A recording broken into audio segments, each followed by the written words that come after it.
Another day at another video, another ganap sa buhay ka. And ngayon, hindi ako natutuwa. Nandito nga kami ngayon sa isang motor shop kung saan papaayos namin yung motor namin. Alangan naman inyo kasi amin to. Ay na nga si kuya, nahihirapan siyang alis ng takip dyan ng cover kasi sira talaga yung lens. Yung pagkabangga ng motor kasi nasira yung lens tapos nabali yung cover. Buti na lang yung cover is hindi malala, nabali lang siya talaga. Ayan kami, chill lang dyan habang nahihirapan magtanggal ang mechanical dyan.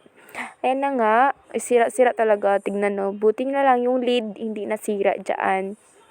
Ayan na nga, natanggal na nga ni kuya yung takip, yung cover ng motor. Yan talaga, kita nyo, sira-sira talaga. Blower na nga yan ni kuya kasi mahirap yan tanggalin kasi silicone type talaga yung glue dyan. Silicone yata. Kaya mahirap. Ayan.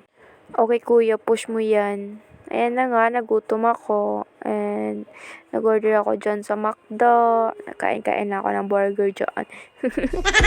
Nag-order lang lang si Ken. Take out lang siya kasi walang magbabantay doon sa motor namin. At ito nga, to be fast, ito na nga, natanggal na nga. And nakabit na nga yung binili namin online.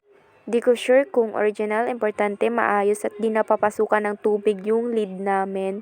And then, ayan na, cover na lang kulang. And then, pauwi na kami. Bye-bye!